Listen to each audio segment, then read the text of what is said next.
Well, thank you for joining us yet again. I've got the best guest that is ever going to be on this channel, a former chief in the US Naval Intelligence. He's written the current mind control program for the CIA and American intelligence, a best-selling author of numerous books, both fiction and non-fiction. He's written the profiling training for the US intelligence. Is part of the Behavior Panel, my favorite YouTube channel of all time. So if you're not aware of that, please go and check it out. It's the best entertainment that you will ever have. And they've just started a TV program with that too. And most importantly, my friend, Chase Hughes, welcome to the channel. How you doing, buddy? Thanks, Gavin. Good to see you, man. Yeah, it's been a while. It has. Too long. I know. Last time I spoke to you, I think you were just in the process of looking at buying a jet. Did you buy it in the end or not? No. I don't think we'll ever be able to afford that kind of stuff. But, No. well, I think, what they're doing nowadays with like Ubering, they're using the Uber concept with planes a lot. Yeah, I heard that, yeah. And it's fascinating stuff. Just looking at how they're, like somebody buys a jet and they don't use it, they can Uber it out and kind of like an Airbnb kind of for jet. Yeah. It's really cool. It's a great way to make your assets pay if you're in a position to be able to purchase a jet in the first place. I know they're doing a similar thing over here at the minute. Uber helicopter, exactly the same kind of scenario. So yeah. I mean, tell me a little bit about, because I wasn't going to start off with this, but I'm interested in, because your YouTube channel with Scott, Greg, and Mark has just literally blown up from the very first one to now becoming you've got a TV program going with it. Is that right? Yeah. So we started out the Behavior Panel just awkward dudes on a Zoom call, and not like, how do I act on camera? How's it going to look? So we're all just kind of stiff and like really rigid. And we were just doing it for fun, for ourselves. We thought maybe 3 people will like this. And it turns out, I guess it was more popular than we thought, and still going strong. I think we just hit 900,000 subscribers, 110 million views. And wow, it's been insane. And then Dr. Phil calls us and said, he and his wife watch our show while they're hanging out together, and we go on his show a bunch of times, and then finally get our own television show on Dr. Phil's brand new network, which is called Merit Street Media, which is fantastic. Wow. I remember the very first one you ever put out, and I don't know whether it was yourself or Scott. One of you sent me a text and say, hey, we've just put this video out, the Behavior Panel, we've called it, will you check it out, give it a like, and tell me what you think. And I watched it, I thought, this is brilliant. And I sent a message back going, yeah, this is really great. You never know, this could take off. Wow. How about that? Yeah. And it really did. And I'm so glad, because, just for me, watching you guys enjoying it as much as you do is more the entertainment than actually watching the analysis. Is great. I love that. But just the laughs you guys have is just out of this world. Yeah, it's fun. And it's definitely the best part of my week still to this day, because we hang out. We're such good friends that we hang out for an hour on Zoom before we even start recording, just chatting. And then we'll sometimes hang out half an hour after we're done recording and have a cocktail together, or our wives will jump in and talk to each other. It's really cool. And even our wives, there's a Behavior Panel wives secret, like a Telegram group where they talk to each other. Oh, wow. How about that? So there you go. You heard it here first. So with that in mind, because I know, like, body language wise, I wasn't going to go into body language too much, but it's going to kind of go into the next question a little bit. And this is only from me, from experience writing. When I started doing my first bit of fiction writing, I started utilizing what I knew about body language for the description of the characters and what they were doing and that kind of thing. Has that helped you when it's come to writing your fiction books? Yeah, definitely. And I think writing fiction is the hardest thing that I've ever done in my life. Yeah. And I spent 5.5 months coming up with the first line of the book. Wow. Just the first sentence of the book, to make it perfect. I wanted every piece to be really perfect. And just doing dialogue is hard in fiction, because you can't just say Gavin said, Gavin exclaimed, Gavin shouted. So you have to add movement with the dialogue to make it more realistic. So like, Yeah. Like Gavin pursed his lips together and then it said, I guess. Like you have all of that kind of stuff, and it helps people to build a movie in their head. And if that's the biggest thing I learned, like if you're not building a movie inside of someone's head, you're just relaying information. And Exactly, yeah. which is one of the reasons I wanted to read your brand new book, which I ordered yesterday. I was going to have it here to hold up. It didn't. I'm living in the country, so it takes a while to get it. Yeah, no problem. Well, thank you. I hope you enjoy it. The original one, or the first one, The Unforgiven Spy, you can see I'm shamelessly plugging here on my cup. I used the word spy in the title because I read somewhere, and I still don't even know if this is true, but I read somewhere that over 14,000 people a month in the whole of the United States, which has a population of hundreds of millions, I don't know whether it's 14,000 people a month or 14,000 people a year go into a bookstore and ask for a book with the word spy in the title. Oh, okay. Wow. So I thought if it's true, then then that's what's happening with the. So the first one's called The Unforgiven Spy, the second one's called The Burning Spy, and the third one, which I'm working on now, is The Hunted Spy, and that was the concept behind it. So. Yeah, who's the John Le Carre? I think had that in all of his titles as well. Yeah, I think he did with the majority of his stuff. Yeah, so he was a great yeah. My fiction book is now a TV series as well. Yeah, we just wrapped the filming of season 1, episode 1. And I got to go down there and like pretend to be an executive. I'm listed as an executive director, but I got to like sit in one of those little chairs that had my book logo on it and like put the headphones on and watch the little monitors. And man, there's like a crew of 120 people to film a shot that's like 8 seconds long. And it takes them like an hour and a half, 2 hours.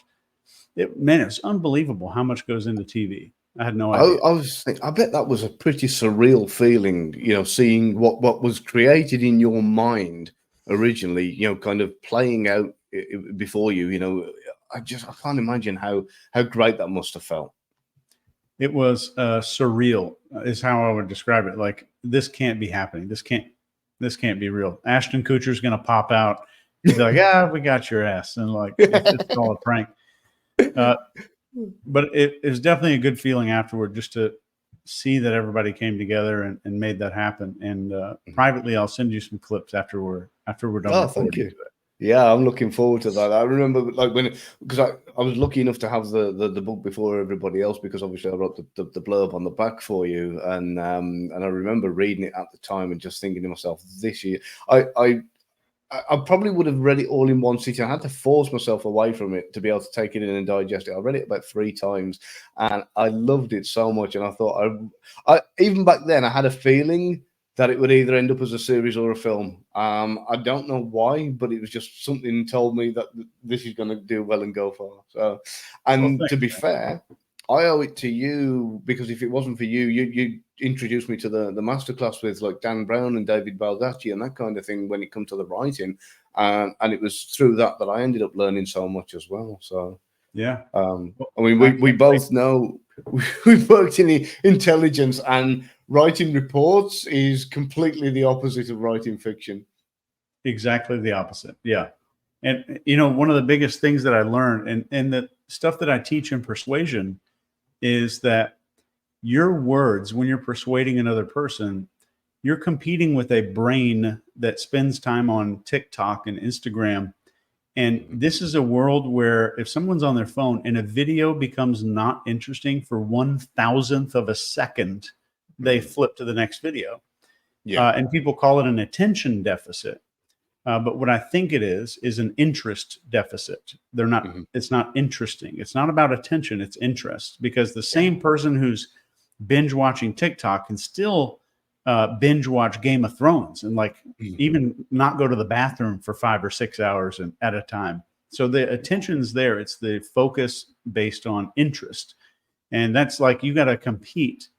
Your words have to be sharp enough. Your communication has to be good enough to where you're actually competing with social media. Even if the phone's not in their hand, you're still competing. And as a writer, you've got to do the same. Like, they're reading that chapter in the middle of that chapter, in the part that you think is boring, their notification is going to go off on their phone. Their mom's going to call. And whether or not they pick it up and check it is going to be based on how good of a writer you are, how good of a communicator somebody is, for sure.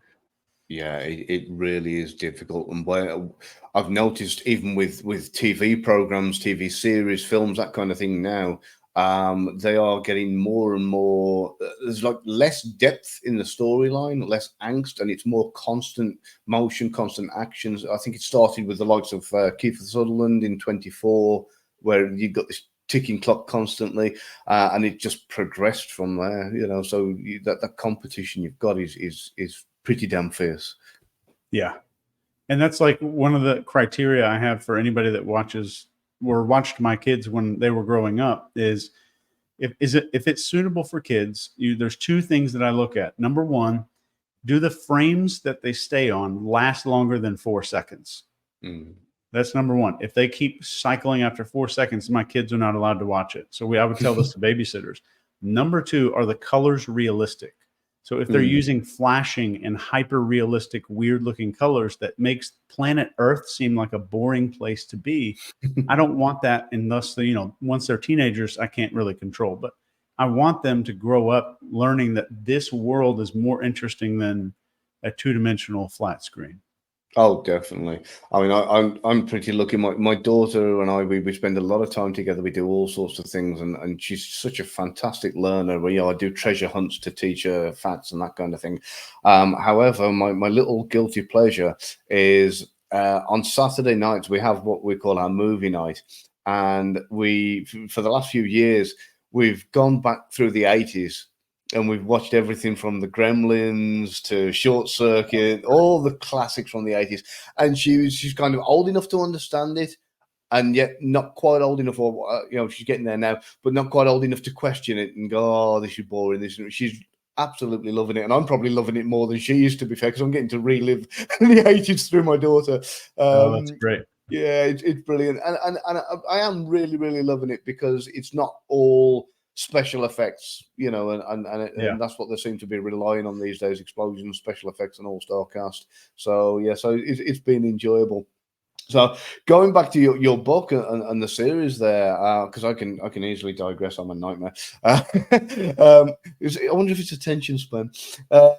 Your your book, again, you know, it's something that I know you spent a lot of time studying it and working out. Have you kind of, because it starts off in Prague? Have you spent a lot of time in Prague to kind of to get with that? Did you cheat with that? Is it something, you know? How do you get to describe the area so well? I started using Google Street View. And so I'm sitting in my office, and I'm in a new house now, even though this kind of looks like my old, my normal YouTube background. So I started in my office, just sitting there on Google Street View, and I'm zooming in on shops and stuff. And after a week, I was like, this isn't going to work. So if a chapter in that book is written in Prague, I was sitting in that cafe or in that alleyway writing that chapter when it was written. So like if they're in the book, if there's like a latch on a window that doesn't work, that exact same latch in real life is broken off, or was at the time of writing. So every single detail is hyper accurate, and it's wow. I think I owe it to the reader, because one of the things I like about Da Vinci Code is that it reads almost like a travel guide to that location. So like the subtext behind the story is like this little travel guide that gets you, you feel like you've been to the Louvre when they're talking about the Da Vinci paintings and stuff. And so I really wanted that aspect to it. Yeah, funnily enough, one of my favorite books of all time is Inferno by Dan Brown. Yeah. And so that you know, that was just it was just not just the action, but like you say, the description in there was so accurate and so vivid. You know, I could tell you what Florence was like. And I've been to Italy, I've been to Sicily, I've been to Milan, and I've not been to Florence yet. For some reason, it feels like after reading the book that I have. And I love it when that continuity is there. Yeah, me too. It's a good feeling. Yeah.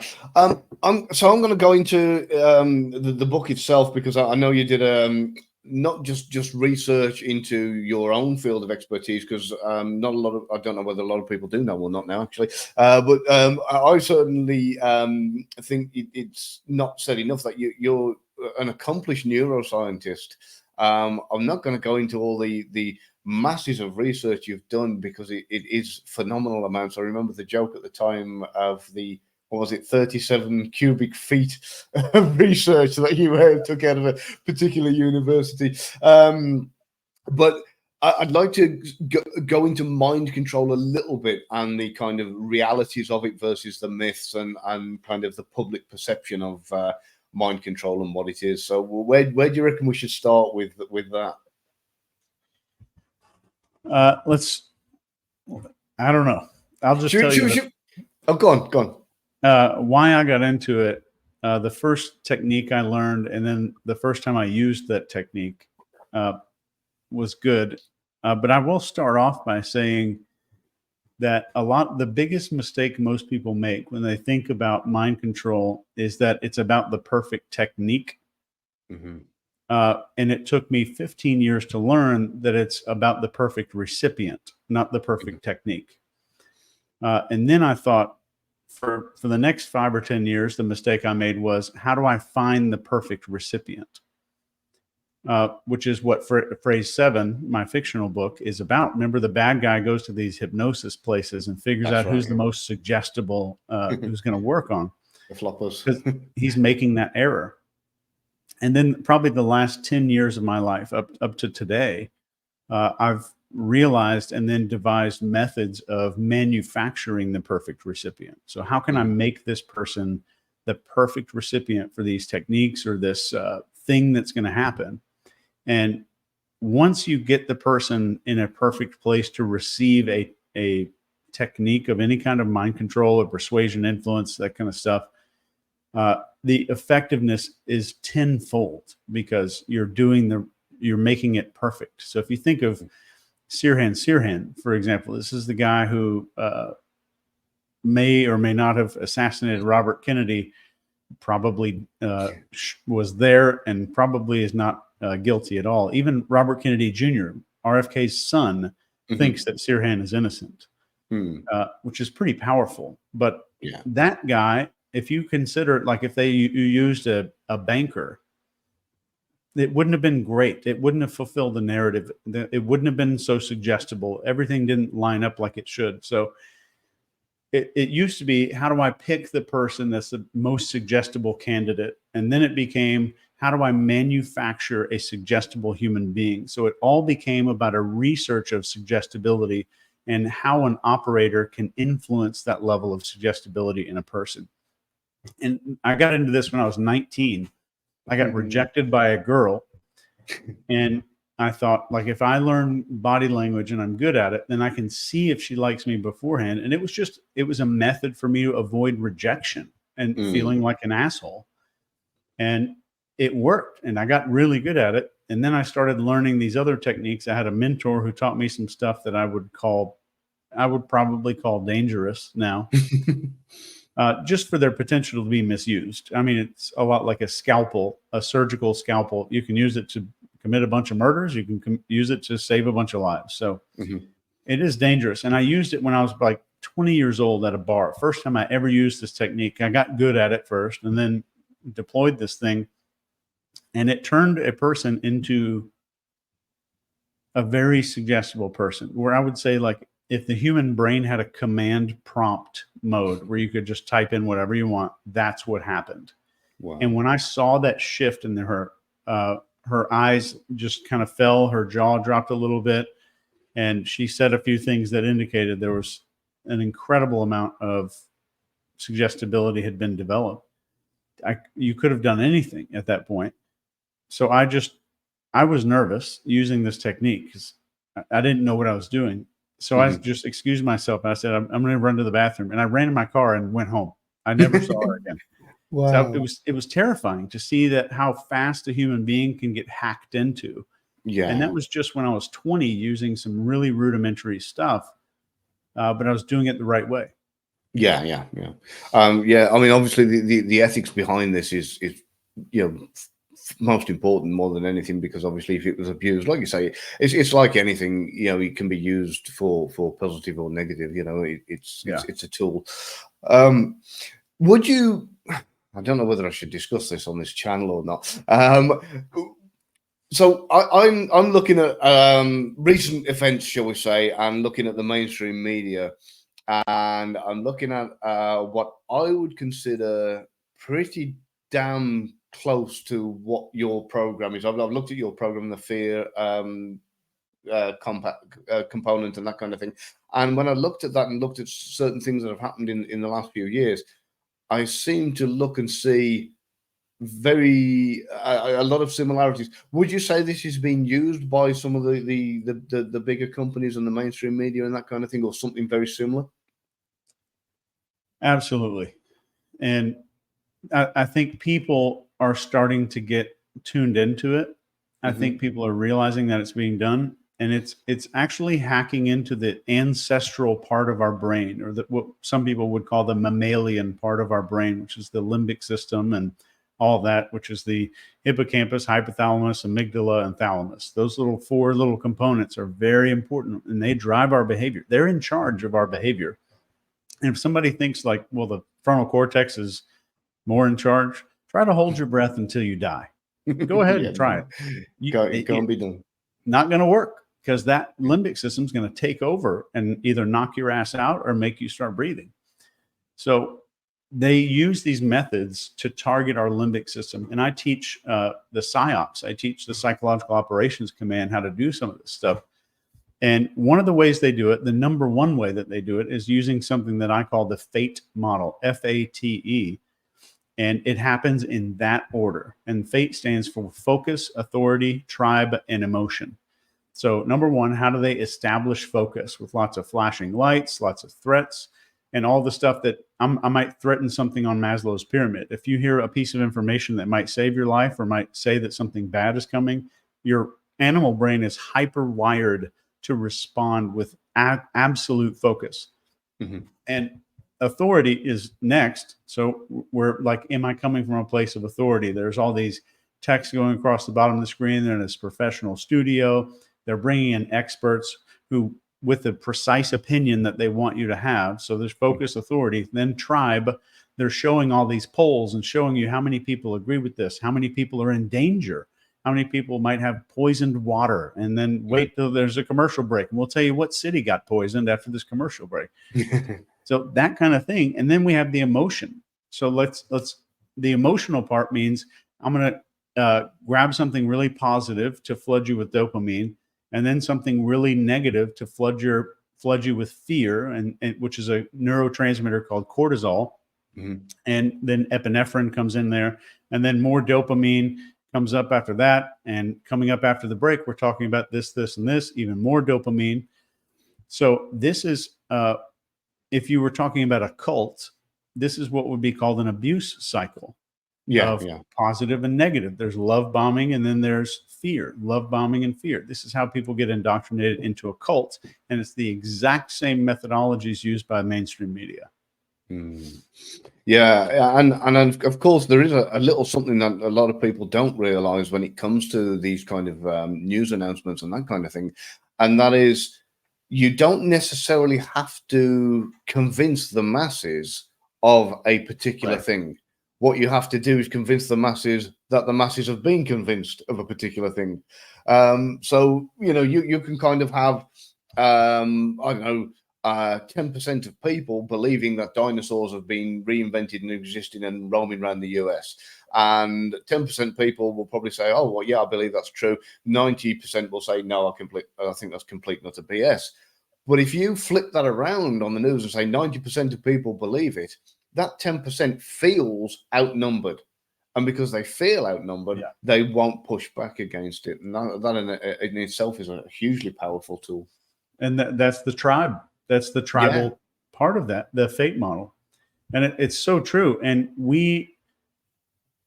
the vocal loudmouth people that are on like a social media make up like 2% of the population, but they're so vocal and so loud and so well promoted on social media because they want to push forward some ideas that we tend to think lots of people agree with this. Yeah. And our brains are made to handle a group of like 150 people. We're wired to live in a tribe. Mm-hmm. And we are not wired for social media. And that's why you see social media go up, depression, anxiety, suicide, all of that stuff starts going up. And there's a direct correlation to the amount of time someone spends on social media and that kind of stuff to all of those things, all those negative mental health things. And it's not because, hey, they're making me depressed. This is my opinion. But I don't think it's because they're making anyone depressed. They are confusing. If you just imagine for a second, this will make everything make sense. If somebody's listening right now and you've had some depression going on, or if something's going on in your life, if you imagine one of your ancestors from 100,000 years ago, that's a long time. If they were sitting or experiencing what you are on a daily basis, would they be terrified and confused around what's going on and what they're seeing, or would they understand the environment that they're in? This is why nature is just as effective as a lot of the drugs for depression.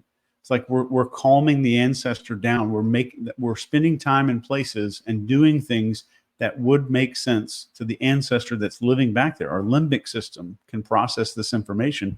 It just can't speak English. So just imagine this confused ancestor has no idea what's being interpreted and has no blueprint to understand any of this stuff. And that's a theory that I've just published a paper on called confused ancestor theory. And I think that there's merit to it. Yeah, without doubt, because I mean, we've already said, and you know, obviously with the mixture of body language and the way the brain works, that the brain can't distinguish between a physical threat and a theoretical threat. So you know, the same cortisol gets released when you're you know, you're reading a headline that says there's a meteor heading towards the planet, as what would, you know, the same, you know, physiological result as what would happen if you were made jump by somebody pouncing out, or an wild animal coming towards you.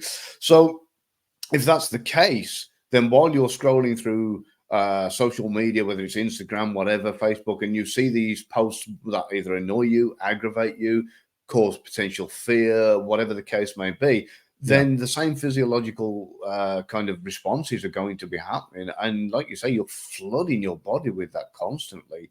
No wonder that there's a lot of, you know, yeah, I mean, if you always confuse ancestry going on, you know, without doubt. And a digital detox would probably do everybody the world of good at least once a week. Yeah. And I think this fear of, if you ever remember, like the public speaking is the number one fear in the world. And why would that be higher than death? Or why would public speaking be higher than being attacked by a saber tooth? And I think definitely over the last several hundred years, we've gotten to a place where we have instilled a fear of what I call social injury. And we worry about being socially injured more than physically injured. So that makes people way more likely to go along with the crowd. That makes groupthink a lot more likely. And that makes like, I'm just going to adopt these beliefs of other people so I can feel safe. So if I just adopt their beliefs, I feel safe because that eliminates my biggest fear, which is social injury to begin with. So yeah, that goes exactly with what I was thinking not so long back. I was partway through writing a piece about fear, about, you know, public speaking, and I thought to myself, is it actually public speaking that we're scared of, or is it the fear of making an idiot of yourself in front of a huge crowd of people? And it's the rejection, and we've discussed rejection before, but you know, the whole the ridicule that could come if you mess up with public speaking. And I think that's more where the fear lies than the act of speaking in public itself. Yeah, it's so true. So true. But that was, I guess, the beginning of mind control was studying lots of hypnosis, and then on a quest for 10 years, can somebody be hypnotized against their will or without their consent, which are two different things. And can somebody be made to do something against their will or that they wouldn't normally do? Of course they can, but hypnotists will tell you that it's not possible.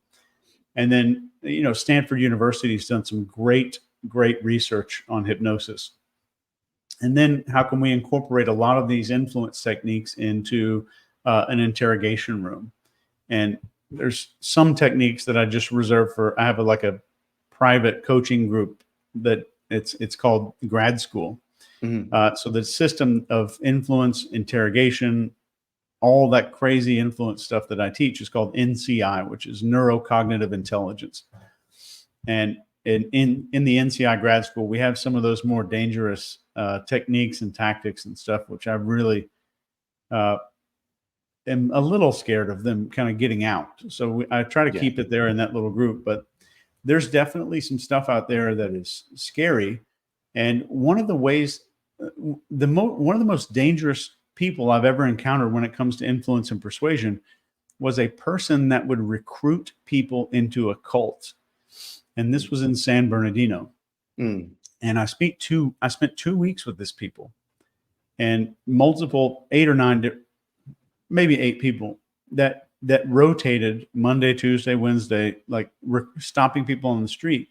And they would talk highly intelligent, socially intelligent, successful people into joining a cult that was relatively stupid and dangerous. And it was fascinating to me, the process that they went through of establishing this quick rapport, and the little movements that they did with their hands, and when they touched somebody on the shoulder, and all of these little things were fascinating to me. And at the same time, this guy was saying, well, they do similar things, but they're way different when they talk younger girls into doing stuff for the adult film industry. I'm talking like 18 and up. So I spent a few weeks with those people trying to understand what are the principles here, because it's not just about this one thing. This is about a human brain.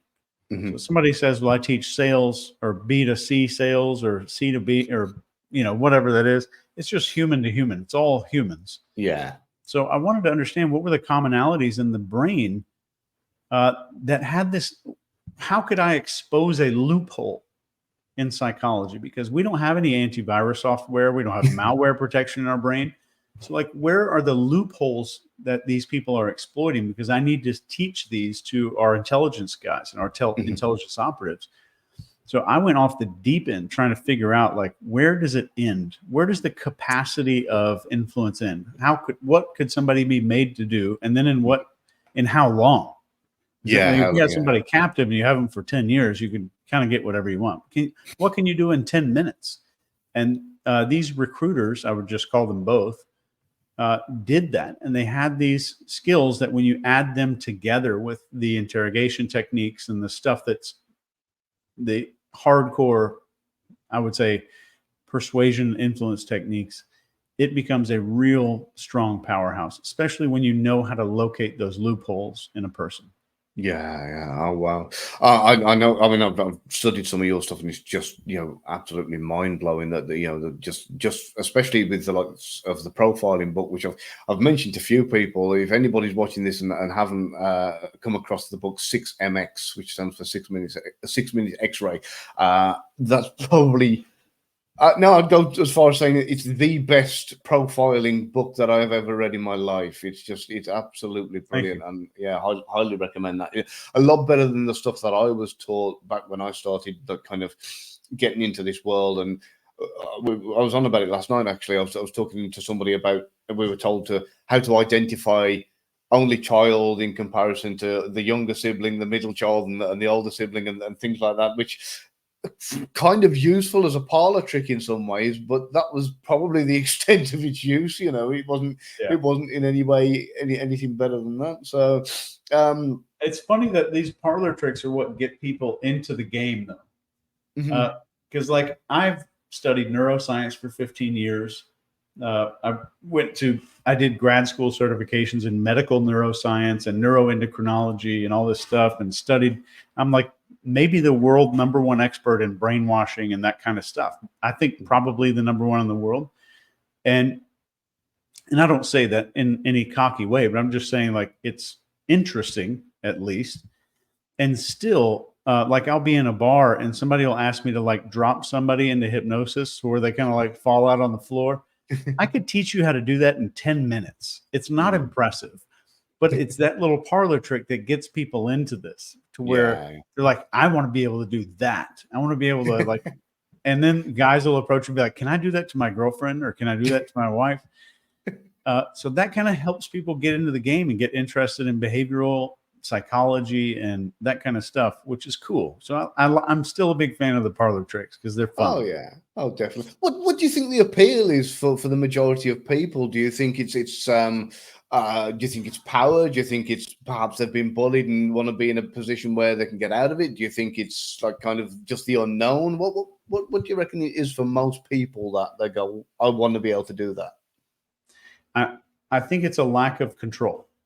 Yeah. And I think most people who I've met who get into this realm felt a degree of a loss of control. Mm-hmm. And it's kind of like one step away from somebody who, the type of person who gets into magic, like doing magic tricks and stuff, to where like I get to be the star. I get to have some control over this little crowd right here. Right. And I think there's, in most of my clients, they have an internal feeling where they know that there's more to this. They know that they've either hit a glass ceiling where they've reached their limit of their potential, or they understand that there's 3 things that I teach that determine success. That's it. There's only 3, and that's your ability to read the room, your self-mastery, and your ability to communicate and influence people. So even this is pre-AI. So if you go back 3,000 years, back to Socrates and Plato, those 3 were still relevant. And 100 years after AI is taking over the world or whatever, it's those 3 things are still going to be relevant. And I think that people get to a point where they realize, like, these are the cool kids in school. These are that cool football player has all those things. That person that everybody likes has those things kind of down. Yeah. And going back to when we were talking about like kind of the media influence, television and that kind of thing, how can people kind of take a precautionary measure for themselves to stop themselves not necessarily being influenced, but like to just step back and question and say, well, hang on, is what I'm seeing here, do I need to believe it with blind faith? How do we get them to kind of critically think about what's being presented to them? What's the best method for that, do you reckon? Well, if it was me and I'm giving advice to a family member, I'd just say, don't watch it ever. You will not find a television in my house.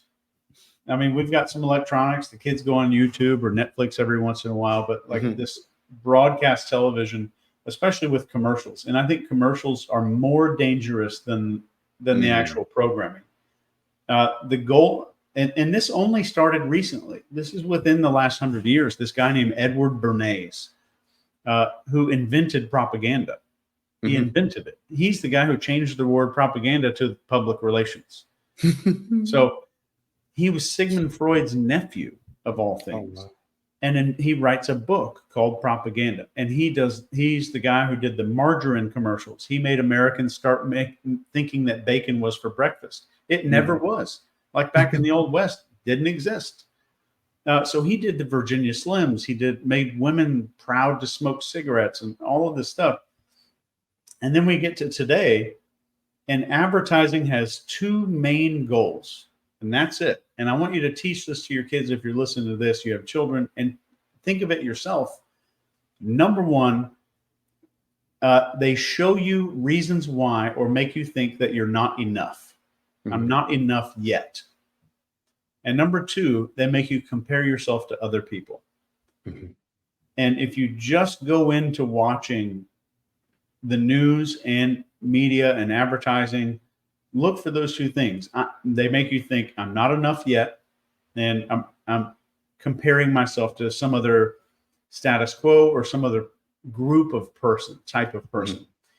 And those are wildly dangerous, especially for children with underdeveloped prefrontal cortex. They start learning these behavioral traits, and it is dangerous, really dangerous. Yeah. Oh, definitely. And while you were saying that, I was thinking that kind of your glossy magazines and that kind of thing, even to that extent, work on a very similar kind of concept. Yeah, so true. Yeah, I do have a telly, as you can see. However, you will notice that there's a DVD player and a pile of DVDs. This is how old school I am, and it's not connected to the aerial. There's no terrestrial television. It's either I'm watching a DVD on it or nothing at all. The only other time it gets used for anything else, because admittedly, I'm embarrassed to say it's a smart TV. I do have YouTube on there for the behavior panel. So. Oh, So, love it. but yeah, but other than that, I didn't even have a television for a long time, and it's only recently, because I've just moved into here, that I've had a smart TV, because I know some of the capabilities of those as well. So yeah, I'm aware we're coming up to the top of the hour, so I want to thank you very, very much for your time, because it's always a pleasure chatting with you anyway. But before you go, I want to go into a little bit of life improvement lessons that I know that. Do you mind me speaking about the one I mentioned to you earlier? Sure. Yeah. Brilliant. So this is something I'm trying to get my daughter to kind of gradually comprehend and take on board, and it's probably the most valuable lesson that I ever learned from you, and that was the be your own butler lesson. And you can probably explain it a lot better than me, so I'm going to kind of hand it over to you now, because for me, I mean, apart from the fact that it'll refresh my memory, I just think this was just absolute gold. Yeah. Well, here it is. We become successful the moment that we start getting discipline in our life. Success starts coming, and people call you lucky because you have discipline. And I define discipline as your ability to prioritize your future self above your present self. So we've all had experiences where we stayed out too late, we got drunk and were hung over for a test or an exam in college, or we didn't pay a bill on time and let it go, or during the holidays we ate a whole bunch of food that was just nasty crap, and then in January we look bloated and gross and weird, and or I'm not working out, or I'm not saving money, or I'm not fill in the blank. When we get pissed off at our past tense self, there's a big problem. So if I have discipline, that means most of the time, no, not every day, but most of the time, I'm looking backwards in time at my actions with gratitude, saying, thank you for doing this for me. And that's me thanking my past tense self. And what I think what's critically important is to make it a habit, not putting post-it notes around the house, but make it a habit to where your ancestor inside your brain that we talked about can understand it. So it starts small with tiny little things. So before I go to bed at night, I have one of those Keurig coffee makers. Mm-hmm. So before I go to bed at night, I'll lift up the little thing. I'll make sure it's full of water. I'll get a little coffee pot. I'll stick it in the little thing, and I'll just leave it ready to go with my cup right there. So all I got to do when I wake up is go boom, boom. Mm-hmm. And that inconveniences me a little bit in the present. It benefits me in the future. And then before I go to bed, I might lay out my shoes, my outfit, everything I might need for the next morning to make it easier for my future self. And I call that being your own butler. So these are the things that a butler would do for a person. And the moment that you start becoming your own butler, the one thing that's going to start happening is your brain's going to start associating dopamine with that. And then you get into a reward addiction pathway in a good way of taking care of your future self and putting their needs ahead of your own. So if I'm taking care of my future self and I've got a choice between broccoli and cheesecake, I'm going to think, well, my future self has the priority here in this situation. I don't take priority. Future Chase does. So I go straight into the broccoli. And then 6 weeks down the road, when my skin is clear, my vision's better, I have better breath, I've lost some weight, I'm looking backwards and saying thank you to my past tense self. So all of this is about looking forwards with concern and backwards with gratitude. And even smaller things that are further in the future, like take $100 bill or a 50 or whatever, stick it in one of your winter coats that you know you're not going to wear because it's summertime right now, or stick it in a place you won't find it for a little while. and just surprise your own self, which is really cool. And to help the mammalian brain, the reason we have a lot of problems with formulating this relationship with our future self is because we never met them. We don't see them. We don't communicate with them. But that gets stronger and stronger once we have that past, present, future relationship. I'm looking backwards with gratitude. I'm looking forwards with concern. The next level to do this, and there's a million ways you can do this, saving money, piling stuff up, achieving goals, setting out your gym clothes. It all goes back to being your own butler. But one of the best ways to do this for your mammalian brain is to download an app. There's a bunch of them out there, but I use one called Face App with my clients. You can take a little selfie and it makes you look, you can hit old and it makes you look like 95, or you can pick your age and it makes you look old. And you go to your printer, it costs, I don't know, 30 cents to print out 30 of those, 10 of those. I put them on the gym locker. I'm going to keep it on the fridge for a short period of time. So I'm showing that mammalian brain that that version of me is going to exist and I want to take care of them. So it's no affirmations, no Post-it notes, because remember, the mammalian brain does not speak English. We have to show it in a way, that same way that you would have to show your dog. So like adjust this images and show it what is important to us. And we start to develop a visual relationship with that future self, along with this dopamine reward system pathway. And it becomes absolutely incredible.